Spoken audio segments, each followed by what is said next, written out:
मध्य प्रदेश के आर्थिक राजधानी इंदौर में 2 जिलों के युवकों ने गैंग बनाकर कई चोरी और लूटपाट की घटनाओं को अंजाम दिया। पुलिस ने रोड पर पड़े हुए मोबाइल फोन के आधार पर 6 आरोपियों के पास से 60 मोबाइल फोन और अन्य उपकरण बरामद किए हैं। चोर घटना को अंजाम देने के बाद अस्थायी टपरी में छुप जाया करते थे। लाखों के मोबाइल और उपकरण भी उनसे बरामद किए गए हैं। डीसीपी आदित्य मिश्रा द्वारा बताया गया कि गांधीनगर थाना क्षेत्र में रात को गश्त के दौरान चौराहे पर 3 युवक संदिग्ध अवस्था में घूमते हुए पाए गए, जिनसे पूछताछ की गई तो वह पुलिस को कुछ भी बताने के बजाय वहां से भाग खड़े हुए। भागते समय उनकी जेब से एक मोबाइल फोन नीचे गिर गया था। रोड पर पड़े हुए मोबाइल फोन को पुलिस ने उठाकर छानबीन की तो पता चला कि पुलिस को देख भागे तीनों ही बदमाश एक टापरी में सो रहे हैं। वहां पर पुलिस ने दबिश दी तो पता चला कि वहां पर उसके अन्य साथी भी मौजूद है, जिनके साथ वे शहर के विभिन्न क्षेत्रों में दुकान से लेकर अन्य स्थानों पर चोरी की घटनाओं को अंजाम देते थे, जिनका टारगेट सीधे तौर पर मोबाइल और इलेक्ट्रॉनिक उपकरण होते थे, क्योंकि यह कम दामों में बेचकर अपने तमाम शौक पूरे करने के साथ ही इसका कुछ हिस्सा अपने घर भी पहुंचा दिया करते थे। पकड़ाए चोरों ने पूछताछ में अपना नाम आकाश, विष्णु कटारे, विष्णु डाबर, बंटी उर्फ मोहन रावत, 4 बदमाश गांधीनगर क्षेत्र के रहने वाले हैं, तो वहीं इमरान और बबलू मूल रूप से देवास के रहने वाले हैं, जो कि गैंग के साथ मिलकर चोरी की वारदात को अंजाम दे रहे थे। फिलहाल पुलिस पकड़ाए 6 बदमाशों से शहर के विभिन्न क्षेत्रों में जो अन्य चोरी की वारदात हुई है उनके बारे में भी पूछताछ कर रही है, तो इसी के साथ उनके पुराने रिकॉर्ड भी खंगाले जा रहे हैं। इसमें एक बहुत बड़ी सफलता मुझे लगता है जो गांधीनगर पुलिस थाना और उनके एसीपी को मिली है। इसमें पिछले 1 डेढ़ महीने से ऐसी शिकायतें प्राप्त हो रही थी कि एक कोई गैंग है जो कि मोबाइल शॉप्स या इलेक्ट्रॉनिक गैजेट्स की जो शॉप है उसमें लगातार भेदन करके वहाँ से चुराती है और ऐसे गैजेट्स को चुरा के उनको फिर डिस्पोज ऑफ करती है। इसी के चलते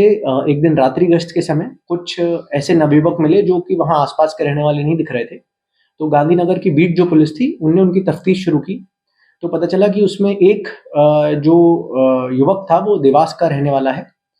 जिसके संबंध में जब आपराधिक रिकॉर्ड और उसके पास जो मोबाइल मिला था उसकी तफ्तीश की तो पता चला कि एरोड्रम थाना क्षेत्र में करीबन 1 महीना पहले एक मोबाइल की दुकान में चोरी हुई थी, जहां से बड़ी मात्रा में करीबन 16-17 मोबाइल जो हैं वो चोरी हुए थे। उसमें से एक मोबाइल है जो उस युवक के पास था। उससे पूछताछ करने के बाद जब अन्य चीज़ों का खुलासा हुआ तो कुल 6 आरोपी अभी तक पुलिस ने हिरासत में लिए हैं, जिसमें देवास के हैं कुछ आरोपी। कुछ आरोपियों के लिए पुलिस की टीम को सिमरौल, बांगड़दा, अन्य क्षेत्रों में भी लगाया गया था, जहां से 6 आरोपियों को पकड़ा है और इनके पास से करीबन 60 से ज़्यादा मोबाइल फ़ोन्स जो हैं, जिसमें कई ब्रांड न्यू मोबाइल फ़ोन्स हैं, कुछ ऐसे मोबाइल फ़ोन्स हैं जो यूज्ड हैं मोबाइल फ़ोन्स, साथ-साथ इलेक्ट्रॉनिक गैजेट्स जैसे कि एक्सपेंसिव ईयरफ़ोन्स, ईयरबड्स और अदर जो इलेक्ट्रॉनिक गैजेट्स हैं वो भी मिले हैं। कुछ लैपटॉप्स के मदरबोर्ड्स, पीसीज़ इत्यादि चीज़ें भी पुलिस को बरामद हुई हैं। इस पूरी गैंग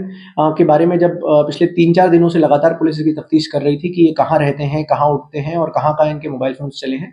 तो उसमें पता चला कि इन लोगों ने एक बहुत अच्छा मोडस ऑपरेंडी अपनाया था, जिसमें कि इन्होंने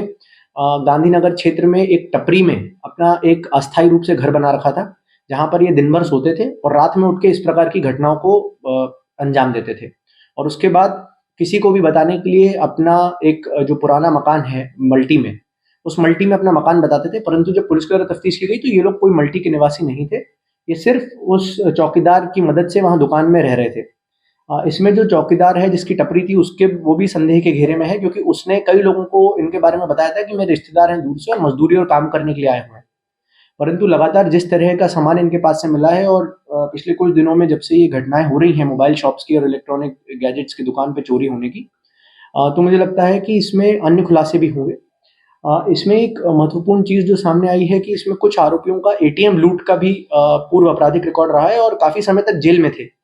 अभी कुछ समय पहले ही ये जेल से छूट कर आए हैं। उस संबंध में एक बार जो कई प्रयास इंदौर में एटीएम लूट के हुए हैं, उसके संबंध में भी पुलिस अभी तफ्तीश कर रही है।